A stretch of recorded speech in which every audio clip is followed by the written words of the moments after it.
relationship, despite that being this man's potential, like, I don't know what his original mission is. Okay, we went over the mission. So the owner of Fire Mecca is going to go into the timeline next. And I just kind of like did an overview of the stuff, but they're going to get really specific. So, Timeline events involving Daniel Kastner and Corinne Vivers. On February 25th, 2023, Daniel Kastner contacted Corinne Vivers under the pretense of friendship, expressing interest in supporting her project, Arizona Burners Without Borders. right here, this is the timeline. Corinne says on February 25th, this is what they're saying they told to the judge with no evidence, right? We already went over number one. You can just walk on in, low burden of proof, just say whatever you want without requiring physical proof. Number two, chronic anxiety, CPTSD, high stress, THC all the time. Well, they just said, Vivers said to the court, because they're reading this to the judge, on February 25th, Kastner contacted me. Corinne contacts me first. Hi, Daniel, you seem like an interesting fellow. Then says, like, are you a human, or your account seems like a bot? You seem fascinating if you are. Now, listen back to this. What they say to the judge. Are they trying to make it seem like I was seeking them out, like stalking them or something? You tell me. February 25th, Kastner contacted me. Actually, there was a timeline event that you left out that comes before that where Corinne Vivers contacted Dan Kastner first. This is exactly like the other parts of the story where Corinne says in a bunch of places, paraphrased, I cut him off. I stopped the friendship. None of that is true. And the part where her first timeline of events is, listen to this. On February 25th, 2023, Daniel Kastner contacted Corinne Vivers. Well, she contacted Daniel Kastner first, but contacting someone is not a reason to get a restraining order. Why that's on the list? Vivers on list of reasons to need restraining order. We'll have to make like a master list. Being contacted. That's the first thing that she said. What else? Right. He did not attend any BWB events. Oh, right. Expressing interest in Vivers' non-profit, but not attending any events. Okay. Is this a reason to get a restraining order? Expressing interest in Vivers' nonprofit, but not attending any events? What else we got? What are reasons? March 29th, 2023. During a hike, Kastner broached uncomfortable topics related to the show Dexter. I promise we'll come back to this stupid Dexter stuff. It's made up. We just got the word uncomfortable topics. Just says uncomfortable topics. Wait till you see the topics Corinne Vivers in the messages that they sent me.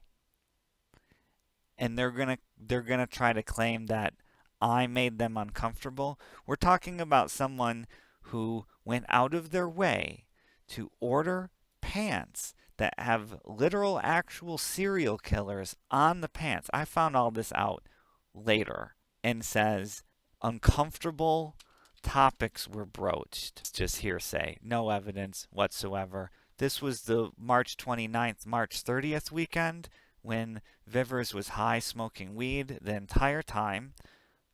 Admits to being a total stoner, admits to having chronic anxiety, post-traumatic stress disorder, the complex type, never communicated any of that never communicated to me they have chronic anxiety, never communicated to me that they have a disorder like this, never communicated they were under layers of stress.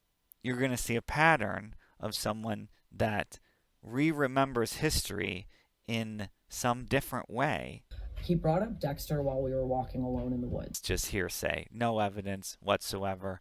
I got to talk about this statement with the judge. So again, this is kind of like the conversation I had with the judge before he awarded the IAH. Well, we went over what you need for orders, low burden of proof, just testimonial evidence. Hope to God that you didn't lie about some stuff in there. Okay. Exhibited concerning behavior towards a friend's cat, raising alarms for Vivers regarding his treatment of animals. No evidence of any of this. She's going to go into this made-up cat story that never happened, saying there was some concern about how I pet this cat, and once again, it made her feel concerned and uncomfortable. All made up, just hearsay things. So let's add this to the list. Story about petting cat in concerning way. This is completely made up. Anyone who's ever known me knows that I like cats. So are there any receipts to go with this? Let's find out. There's this story, no evidence. I told you to watch out for that. You're not going to see any evidence whatsoever. The problem with the cat story is a few things, one of which is she's told different stories, different versions of this story, different times that she's told it, which is super suspicious. Her timeline of events is not make any sense. She's going to write things like, I left the house and then I pet the cat, or I left the house and then she got in the shower, then I came back and left a note. None of it makes sense. Here, they write, he left a creepy note goodbye while I was showering. However, in this version of events, that's not what happened. March 30th, 2024. Kastner exhibited concerning behavior towards a friend's cat, raising alarms for Vivers regarding his treatment of animals. So right here, they say it was March 30th, which is Saturday. However, in this version of events that Corinne wrote slandering me, the cat petting incident happened on Sunday, not Saturday.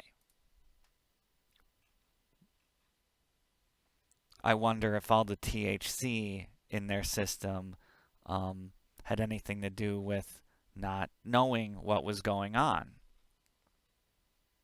I was babysitting a cat.